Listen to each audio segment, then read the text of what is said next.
धाडम डमो आईरियाडम डमो वज्जायाडम डमो लोए सब साहुडम। चलते फिरते तीर्थ हैं हरते सब संताप, हम तो बस इतना जानते आप सरीखे आप। हम तो बस इतना जानते आप सरीखे आप। कुंडलपुर के बड़े बाबा की, मूल नायक अत्यकारी चमत्कारी सर्वोकारी श्री बासुपूज भगवान की, मूल नायक श्री आदिनाथ भगवान की, परम पूज्य आचार्य भगवान गुरुदेव शिक्षण विद्यासागर जी महामुनि राज्य की, परम पूज्य मुनि शिक्षवाड़ विमल सागर जी, अनंत सागर जी, धर्म सागर जी आदि समस्त 3 करोड़ मुनि राजों की,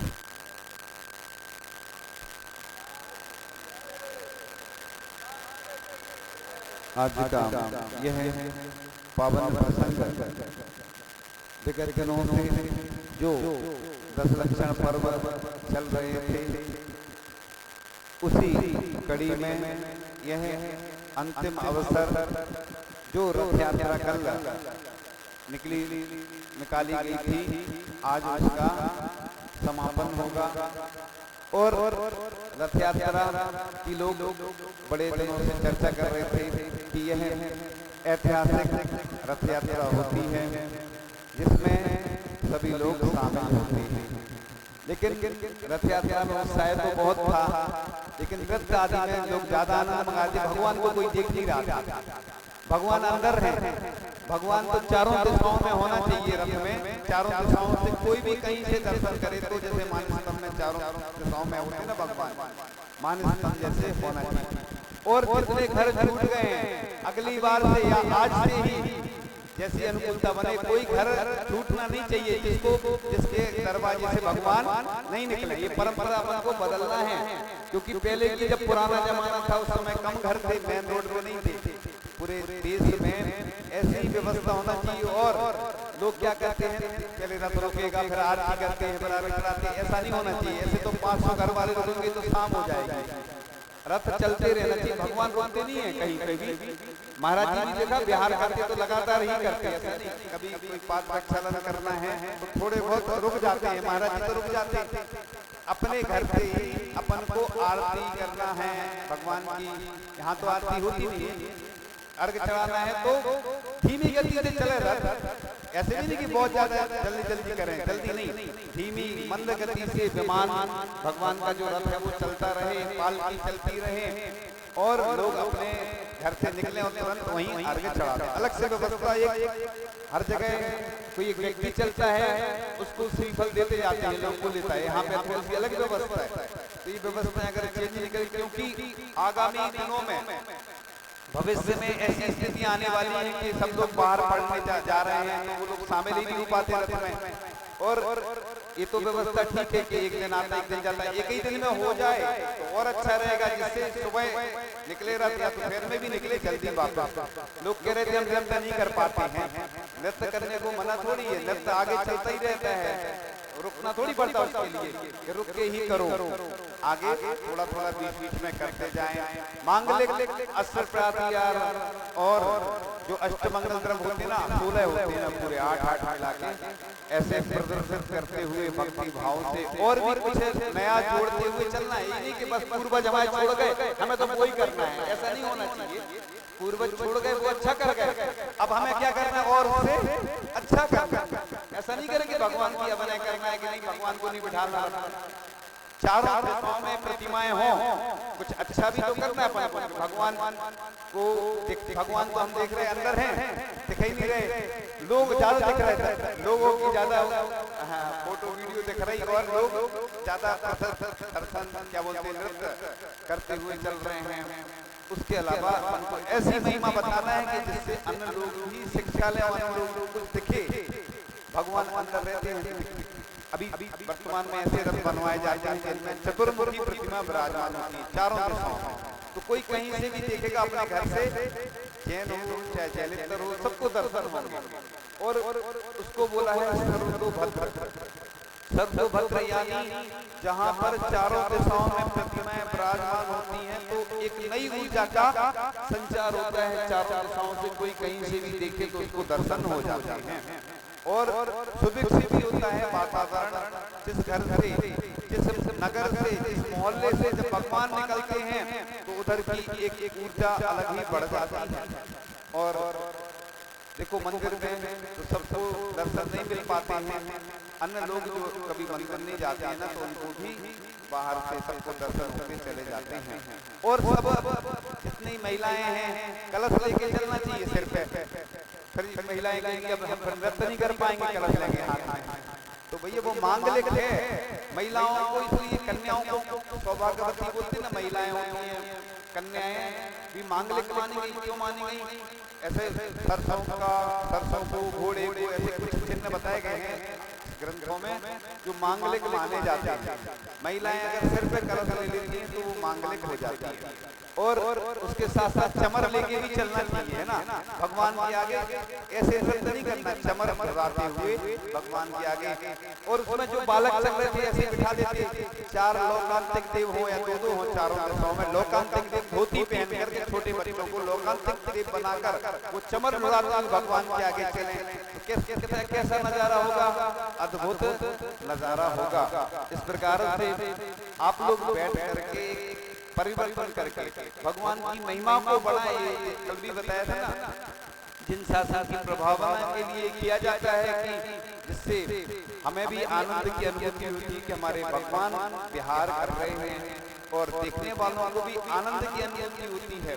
जिस प्रकार से जब गजरथ महोत्सव होता है या अन्य जगह भी हमने देखा कि बिल्कुल अलग तरीके से एक दृश्य दिखता है और वही पुराना देखते हुए लोग भी अब आदि से हो गए, उसके कोई परिवर्तन नहीं करना चाहता है। लेकिन अगर हम परिवर्तन करेंगे, एक बहुत अच्छा लेख मिला था, उस लेख में बहुत अच्छी बात लिखी थी और अचानक पढ़ने में आया कि लोगों ने चोटियां छोड़ दी। पहले हम भी ब्रह्मचारी थे ना तो आचार्य ने चोटी के लिए बोला था, मुंडन कराते थे और चोटी को क्या है एंटीना है, उससे क्या होता है सिग्नल आता है, बुद्धि अच्छी चलती है। मुनिराज केशवंश करते हैं, जब से केशवंश शुरू हो जाते हैं तो बुद्धि बढ़ जाती है। आप लोग तो कहते हैं महाराज जी लोगों की बुद्धि इतनी क्यों तेज चलती है? कुछ बच्चे अभी संस्कार में डर रहे थे मुंडन कराने से, क्योंकि मॉडर्न जो जमाना चल रहा है मॉडर्न के साथ चल रहा है ना, फैशन का चल रहा है दौर। दिखते हैं जो क्रिकेटर या हीरो ने कटिंग वैसी कराई तो हमें कराना है। अब देखना तुम आगे चल के एक मुंडन वाली फैशन आएगी, तभी सबके संस्कार हो जाएंगे तो अच्छा रहेगा, क्योंकि अलग से नहीं करवाना पड़ेगा। फैशन के दौर में वैसे ही चलते हैं लोग, तो चोटियां छोड़ी, टोपी पगड़ी छोड़ दी लोगों ने। ये क्या होता है? इससे एनर्जी आती है। अगर टोपी लगाते ना अपन सिर में, महिलाएं ने भी आजकल सिर ढकना बंद कर दिया। आहार में वो बाल जल्द गिर जाते हैं, अंतराय उसी से आती है। तो इधर भी ऐसी व्यवस्था करें आहार के समय की जिससे वो धोती निकले नहीं। एक व्यवस्था आती ना, वो सब समझ गए होंगे। तो पगड़ी छोड़ दी, तिलक चंदन सब छोड़ दिया लगाना, मांग भी नहीं भरते कई लोग। ऐसे ही वो बिछोड़ी आती ना, जो कुर्ता पजामा धोती ऐसी जो होती ना, वो आजकल सिलाई होने लगी तो अखंड वस्त्र नहीं माना जाता। लेकिन ठीक है, अब क्या करें, लोग पहन नहीं पाते हैं, परेशानी होती है तो अखंड तो नहीं रहता है, लेकिन काम चला। इसी प्रकार से पैसे के चक्कर में लोग अपने बच्चों को शहरों में, इधर तो नहीं है व्यवस्था, इसको देते आया जो पालती ना उसको दे देते हैं। इसी प्रकार से संस्कृत भाषा, हिंदी भाषा, प्राकृत सब छोड़ दी और श्लोक आदि भी छोड़ दिए। पहले महिलाएं छह डाला वगैरह पढ़ती रहती थी, भोजन बनाती रहती थी, काम करती रहती थी। और अब मॉडर्न जमाने में लोग और इधर उधर के गाने सुनते रहते हैं। तो इस प्रकार से जो बच्चों को संस्कार दिए जाते हैं बचपन से ही, सेरिलैक हॉर्लिक्स आदि दिए जाते हैं या शुद्ध पदार्थ होते हैं, वैसे ही बच्चों में संस्कार आते हैं। तो जिस तरह से हम बदल रहे हैं, जल्द ही लगता है कि हम समाप्त हो जाएंगे। वैसे ही तो अल्पसंख्यक को गए। कल कोई कभी आया था ना, उसने बताया कि अपन बोलते थे 40 करोड़ जैन थे, उसने कहा कहीं लिखा मिलता है 5 करोड़ जैन थे और आज 45 लाख गिनती में हैं तो बोले ज्यादा, और अनुमान से 1 करोड़ के अंदर भी हो सकते हैं, क्योंकि मतगणना में जो जनगणना होगी आगे, कोई सितावत लिखता है, कोई जुठावत लिखता है, कोई लालावत लिखता है और कोई मुगाड़ियां, ऐसे अपन लिखते हैं। तो क्या होता है, इससे अपने जैनों की संख्या कम हो जाती है और वो बताते हैं जैन कम है तो ना तो कोई सांसद बन पाता, ना कोई विधायक बन पाता, ना किसी पद पे अपने लोग पहुंच पाते हैं। आचार्य जी की हमेशा यही भावना रही आचार्य जी देखो धर्म को लेके भी चलते और सब चीजों को देखते हुए चलते हैं। आचार्य जी की भावना में रहती कि अपने जैन लोग उच्च पदों पर आएंगे तभी तो हमारे जैन धर्म की सुरक्षा होगी, चाहे सांसद हो, चाहे विधायक हो, चाहे कोई भी पद हो। तो अपन ये नहीं सोचे, हाँ अब वो अपने हिसाब से ईमानदारी और सब चीजों को देखते हुए ऐसे कार्य करें। इसलिए आगे चुनाव आने वाले हैं, लोग कर रहे हैं कि आचार संहिता लग जाएगी तो पंचकल्याण कैसे होगा। अरे धार्मिक कार्य में आचार संहिता नहीं लगती है, राजनीति के कार्य में आचार संहिता लगती है। सामने मानस स्तंभ दिख रहा है, बहुत दिनों से काम चल रहा है, अभी तक तो कब का बन जाना था, लेकिन अभी टाइम है 1-2 महीने का, तो अति शीघ्र ये मानस स्तंभ ऊंचाइयों को छुएगा और आप नीचे से जब देखेंगे तो हो सकता है आपकी टोपी भी गिर जाए, क्योंकि जब देखते हैं ना ऊंचाई पर तो अपनी ऊंचाइयों को बहुत सुंदर मानस स्तंभ बनने वाला है। उसका पंचकल्याण भी अति शीघ्र हो। अभी क्या है, पंच इकट्ठे नहीं हुए हैं, इसलिए पंचकल्याण होना तो है। जब पंच इकट्ठे होंगे आचार्य जी के पास निवेदन करने जाएंगे तब आचार्य जी का आशीर्वाद मिलेगा। उसके बाद आप तो जानते ही हैं धीरे धीरे प्रोसेस चलती ना, तो अभी प्रोसेस शुरू तो हुई है, भावना तो आई है, धीरे धीरे शुरू होगा। तो इस प्रकार से हमें जो कहाँ लुप्त हो गई गुरुकुल की, जो पहले ब्रह्मचर्य व्रत लेकर बच्चे गुरुकुल में पढ़ते थे, वो चोटी रखा के रहते थे, अब चलो शर्म लगती है लोगों को, क्योंकि वो स्थिति वर्तमान में नहीं है। देखा देखी सब काम होते हैं। अभी जैसे मुंडन हुआ ना, जैसे लोगों ने बच्चों ने देखा कि मुंडन शुरू हो गया तो फिर देखा देखी बहुत सारे लोगों ने करवा लिया। इससे पहले लोग कर रहे थे, ये बात तो सही है, मॉडर्न जमाना है, लोग चढ़ाते हैं बच्चों को, परेशानी तो होती है, अपन तो करवा देते हैं, लेकिन उनको फिर फेस करना पड़ता ना, लोगों से दिक्कत होती है। इस प्रकार से हम अपने संस्कारों से विमुख हुए, इसी कारण से हम विलुप्त होते जा रहे हैं। इस प्रकार से हमें अपनी पहचान बनाओ, अपने मूल संस्कार को अपनाओ। तो हमें अपने संस्कार नहीं छोड़ना है।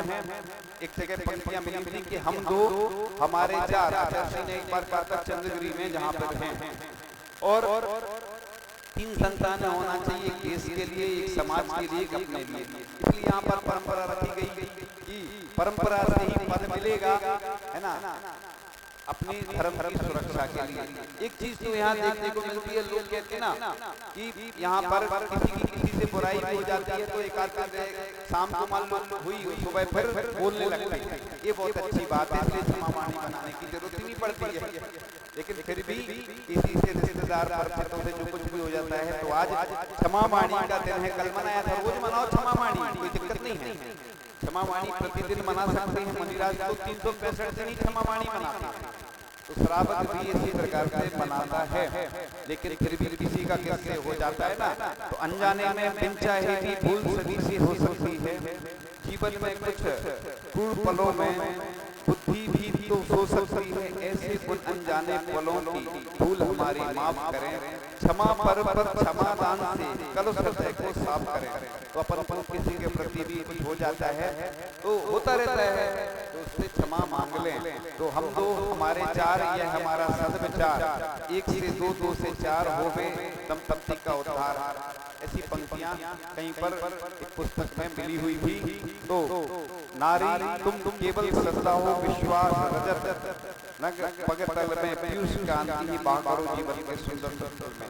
इस प्रकार से जैन धर्म और संस्कृति तुम अस्तित्व चाहते हो, कल पुरुष गुण युक्त बहु संतति का पुनः चरण स्वीकार करो। इस प्रकार से क्षमा देने से और क्षमा मांगने से चित्त निर्मल हो जाता है।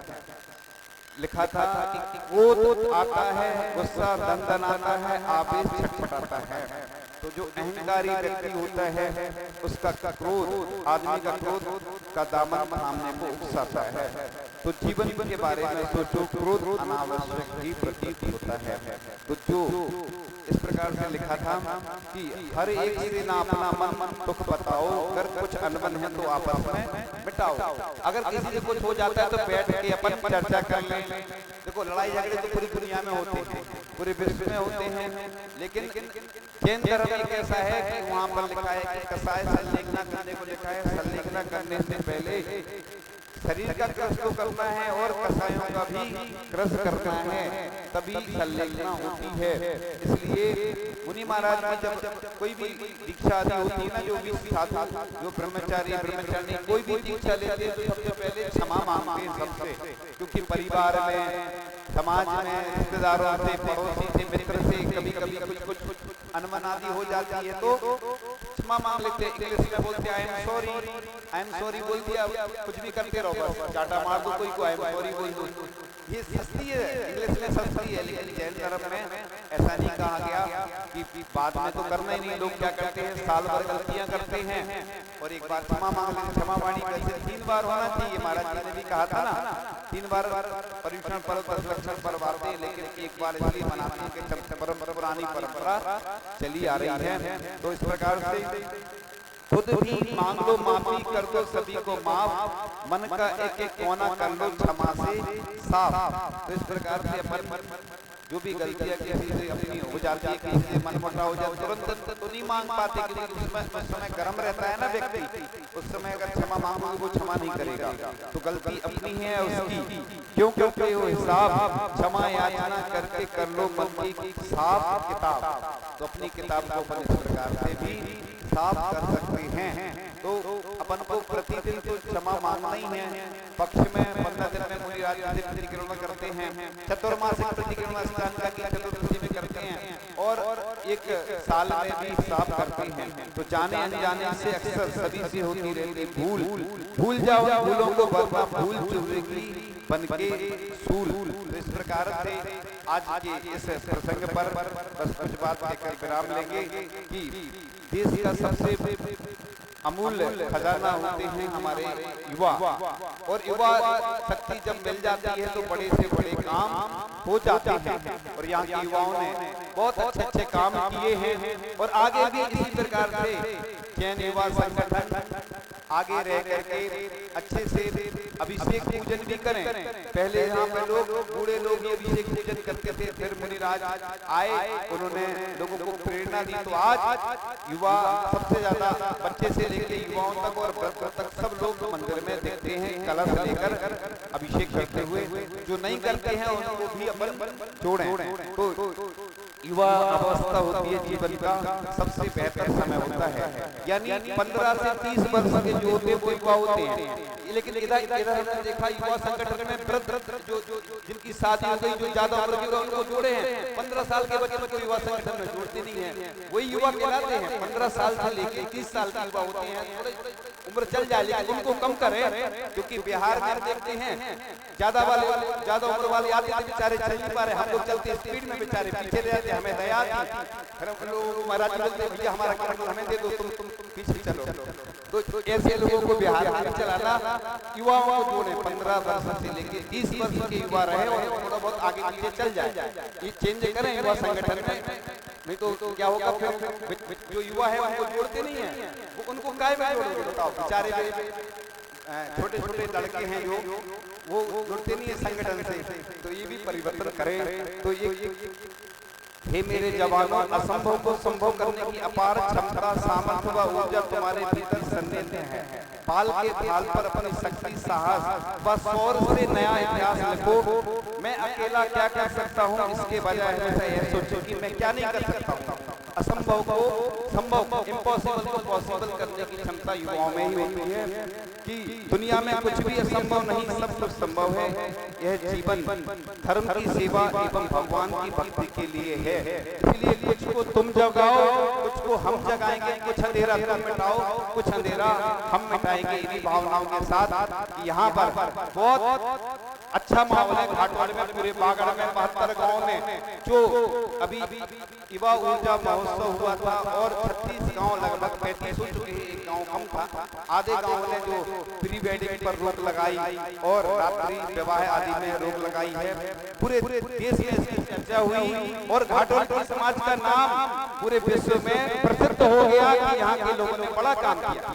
देखो रथ तो सब जगह निकल रहे, पर्युषण सब जगह मंगाना, इससे कुछ नहीं होता है, क्योंकि सब जो करते हैं ना वो नहीं करना, कुछ हटके करना पड़ता है। तो यहाँ की समाज बहुत अच्छी है, कुछ कमियां हैं बस दूर हो जाए तो इधर की समाज को पूरा विश्वास है कि आचार्य जी हर वर्ष चतुर्मास देंगे। हमने देखा है थोड़ी समाज एक बंदा है आचार्य जी के पास, वो जाए चाहे नहीं आचार्य जी के मुख से निकल जाता थोड़ा ही पहुंचा दो। देखो अभी पूज्य निर्यापक सबसे बड़े बड़े राज का चतुर्मास चल रहा है, हम लोग भी कई बार कर रहे हैं। बहुत सारी ऐसी चीजें रहती हैं, लेकिन पुण्य से होता है ना। तो घाटोल की समाज कुछ ऐसे भी काम करे, जैसे विवाह पर प्रतिबंध तो लगाया है रात्रि में, शादी की सालगिरह होती है, जन्मदिन होता है, अन्न आयोजन भी रात में नहीं करे तो भोजन दिन में करें। आयोजन को मना नहीं है, क्योंकि लोगों को रात में समय मिलता है, जैसे युवाओं को देखते रात में 12-1 तक मीटिंग चलती, चर्चाएं करके। इसी प्रकार से जमी करना आजादी जो है ना, फास्ट फूड ये भी भोजन में शामिल नहीं हो सामूहिक में। इसके साथ साथ मृत्यु भोज पर पहले से प्रतिबंध है कि नहीं हमें नहीं मालूम है, तो रिश्तेदारों को छोड़ करके जहाँ जाते हैं वो छोड़ करके कम से कम एक कोशिश करना चाहिए। इसी प्रकार से अन्य कार्यक्रम भी उन पर भी प्रतिबंध लगाएं, और एक व्यक्ति कोई अच्छा काम करता है उसको देख के दूसरे लोग भी लाभ लेते हैं। तो हमारी तो भावना आज से ही है कि रथ है ना जाए तो जहाँ जहाँ जो घर छूट जाए, इसके ज्यादा अंदर घर उधर नहीं, जो रोड है मार्ग ऐसा बनाए जहाँ से आए वहां से नहीं जाए, आए दूसरे रूट से वो जाए दूसरे रूट से। तो उसमें क्या होता है, भगवान की अवधि नहीं होती। हम छोटे थे जब घर में थे तो सुनते थे कि लोग कहते हैं कि भगवान एक जगह से जाते हैं दूसरी जगह से आते हैं, कारण ये कि लोग दूसरी बार आते ना तो उतना विनय नहीं रहता, जितनी कल भीड़ थी उतनी आज नहीं रहेगी, क्योंकि अब हमने देख लिया, कल देख लिया, बस कोई नहीं। तो ऐसा रूट पूरा बनाए कि जिसमें यहाँ के 500 घर में से जिन जिन के मेन रोड पे घर है सब लोगों को भगवान के दर्शन हो और उन्हें अर्घ चढ़ाने का, श्रीफल चढ़ाने का सौभाग्य प्राप्त हो, इन्हीं भावनाओं के साथ। और यहाँ पर आकर भी उसी दिन जैसे आते अभिषेक जरूर करना यहीं पर है ना। लोग अभिषेक हर जगह होता है, उसको क्या बोलते हैं, जलधारा बोलते हैं। भोपाल में भी हमने देखा है ना, हर मंदिर में अलग अलग जलधारा होती थी और जाते हैं, पूरे देश में होती जलधारा। उन्हीं को बोलते हैं कि भगवान के विमान आने के बाद यहाँ पर अभिषेक होना चाहिए। अभिषेक ही तो देखेंगे लोग, भगवान को बल्ले विराजमान कर दिया और उनका एक अभिषेक होता है, तो लोगों को एक अलग अलग आनंद की अनुभूति होती है। आगे भी इसी प्रकार से अभी दीपावली तक 13 नवंबर तक है ना चतुर्मास है, तो अभी तो बहुत सारे ऐसे कार्य हैं जो बाकी हैं। और आगे आपका महामहोत्सव जो बेदी प्रतिष्ठा वास्तु भगवान जो बोलना है कि होगी और क्या होगा वो समय बताएगा। लेकिन पंचकल्याण की लोगों की भावना है, लेकिन पंचों की भावना होगी तभी पंचकल्याण होंगे। पंचों की भावना अति शीघ्र हो और आचार्य उनका आशीर्वाद प्राप्त हो, इन्हीं भावनाओं के साथ परम पूज्य आचार्य भगवान गुरुदेव सिंह विद्यासागर जी महाराज की जय, भाव सागर जी महाराज की जय।